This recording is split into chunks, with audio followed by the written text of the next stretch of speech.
This is a live chat for our paid subscribers only at the daily.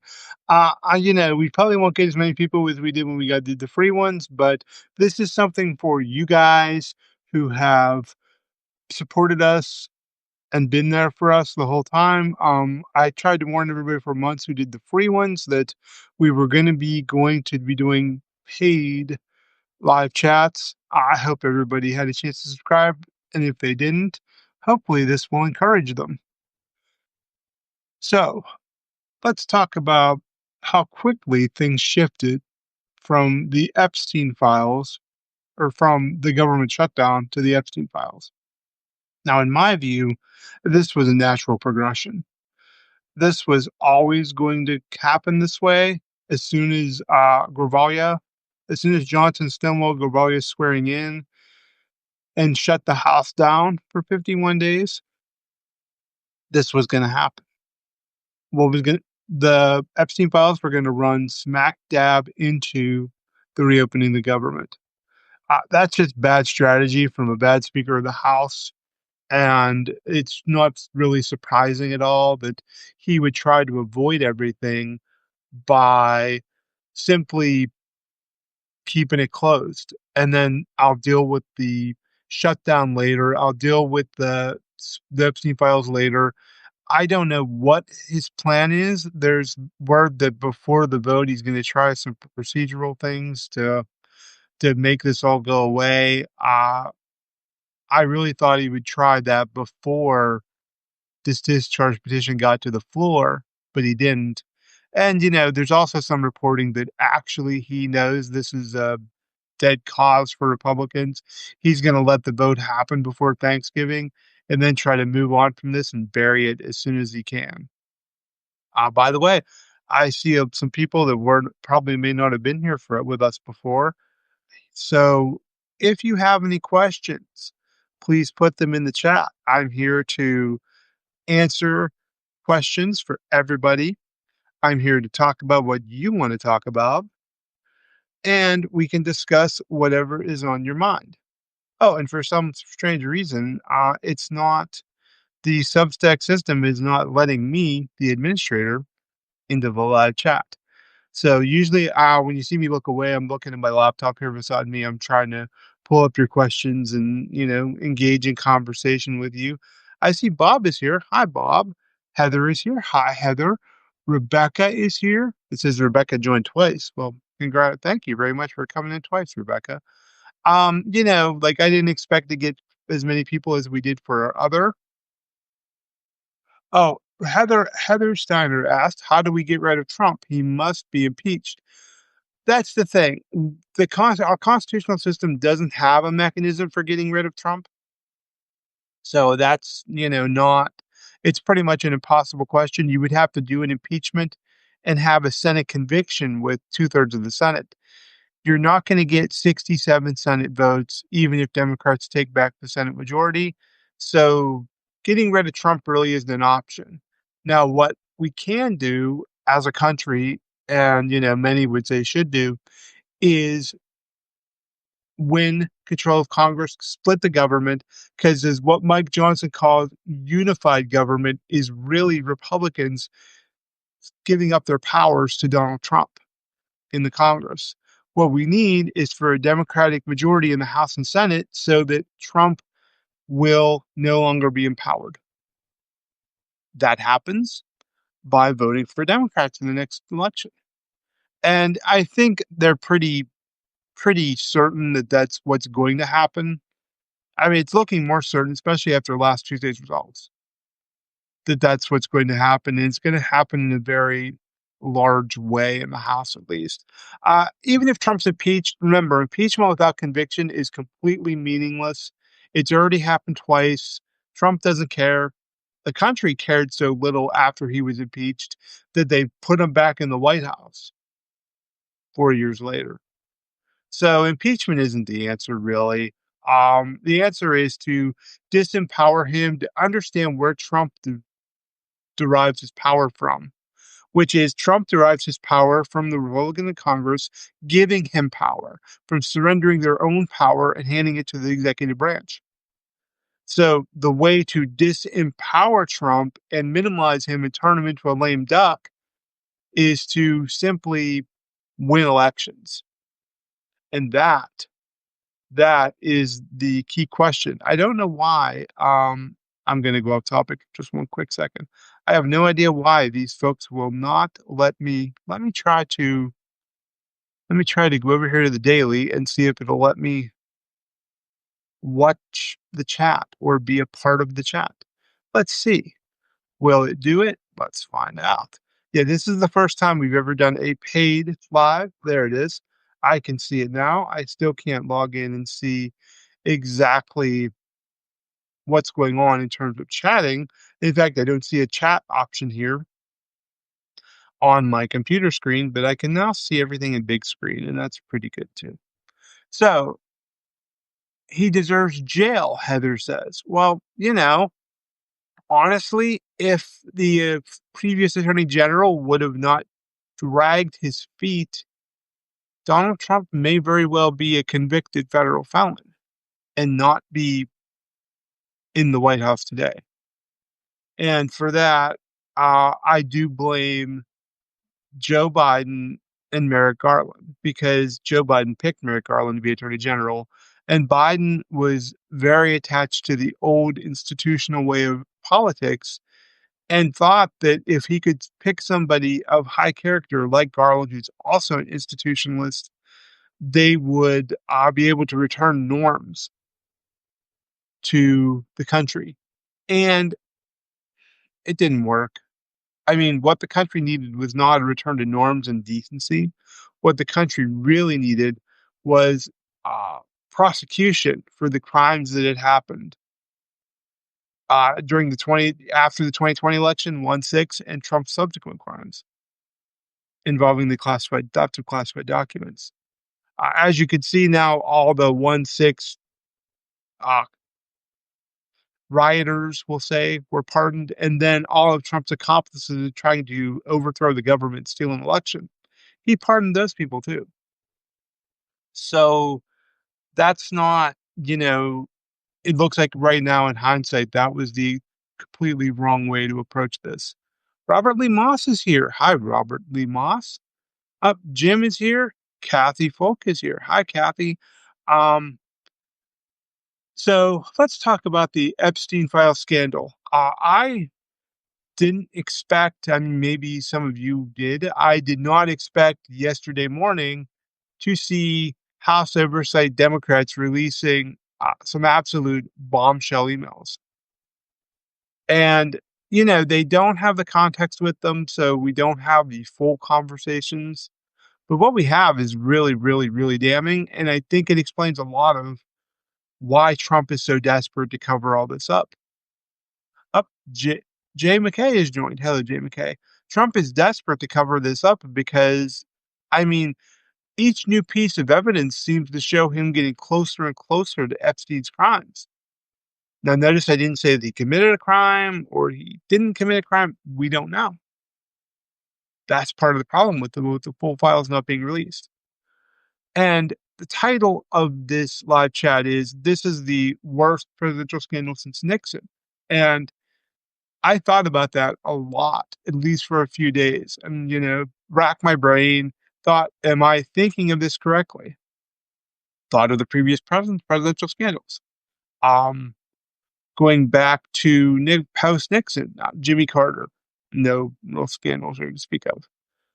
Ronald Reagan around Contra, that was a big one, but it was not at this level of depravity and sickness. And frankly, it wasn't we don't know for sure if it was a presidentially directed cover up.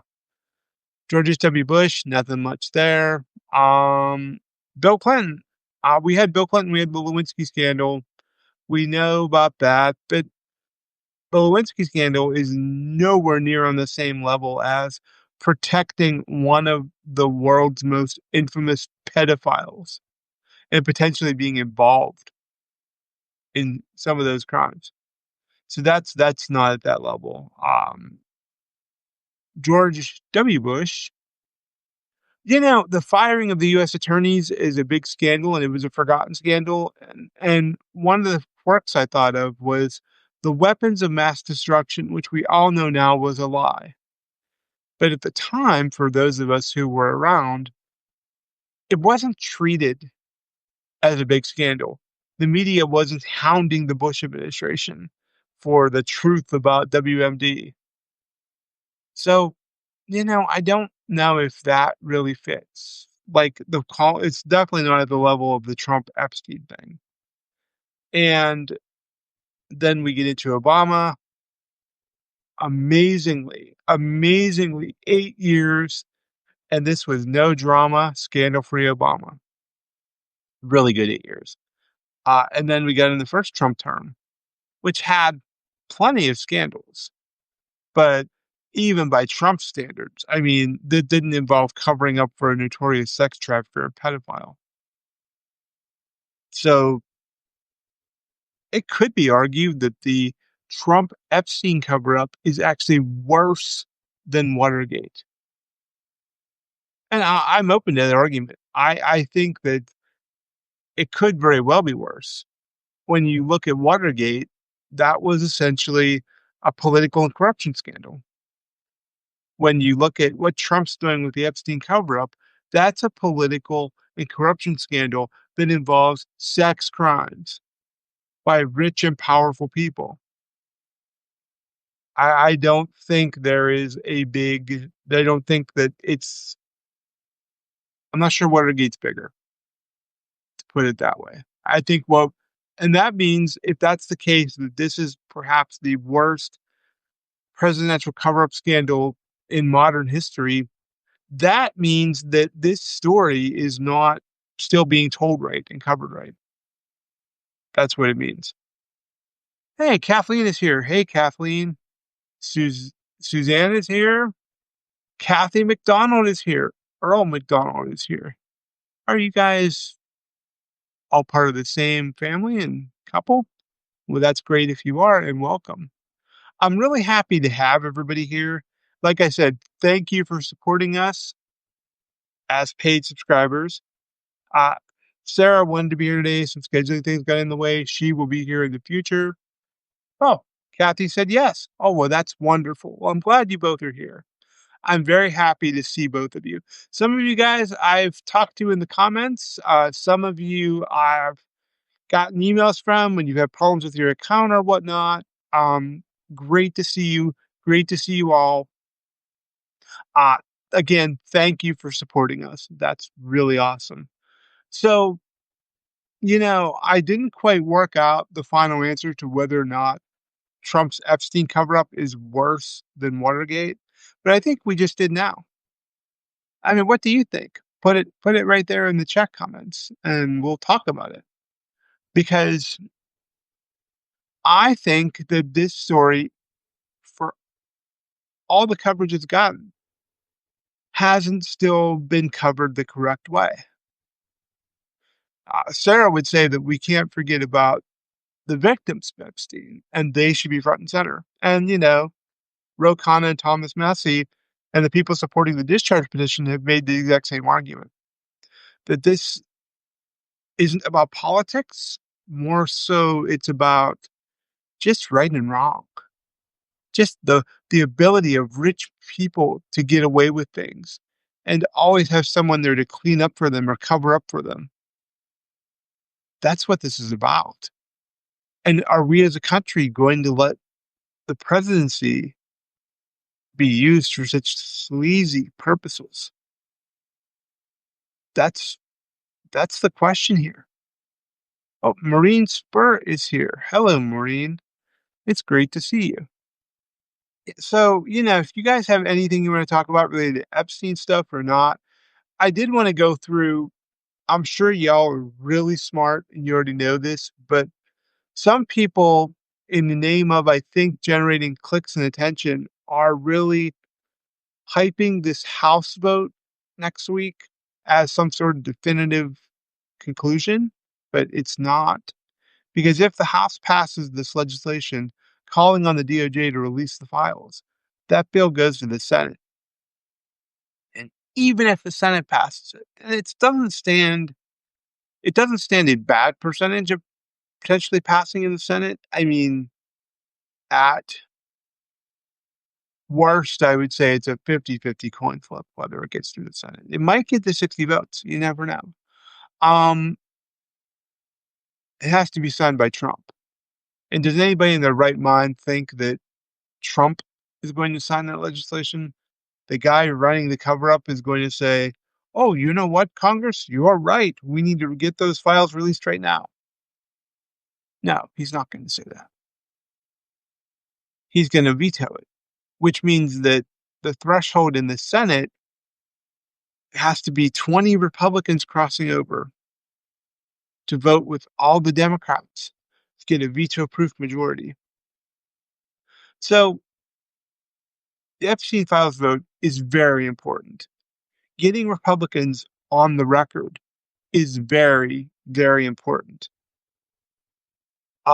Making them defend what this president is doing is very important, or break with it is very important. But that's not the end of the situation. Just like I've discussed with the government shutdown, all Republicans really got with the government shutdown was 81 days of government funding. The shutdown's not over. It's paused. There's another deadline, January 30th.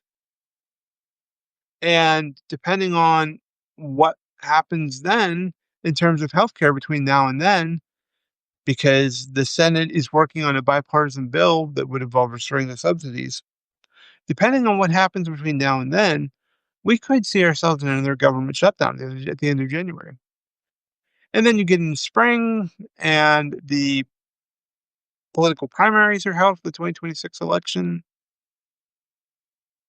You can kind of see where this goes. It's going to be one thing after another after another. And Republicans are really upset that the Epstein scandal is back. They thought it was dead and gone. They thought they buried it. They were wrong. I don't think it's ever going away. I think if Democrats win back the House next year, you're going to see subpoenas being issued. The files will definitely be released if Democrats get in the majority. One way or another, that information's coming out. So Trump's cover-up is living on borrowed time, which tells you that if he's willing to go to this extreme to hide these files right now, what is in there? What is he so afraid of? Why is he so scared? We all have guesses. I mean, if you have a guess, please post it. I think we all know that he's in the files thousands of times. Oh, Jerry is here. Hello, Jerry.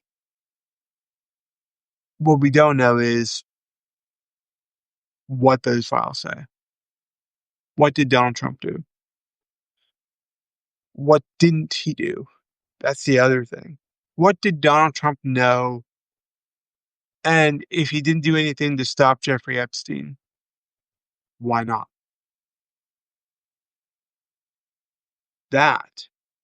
Those are the big questions. Those are the questions that we need answered.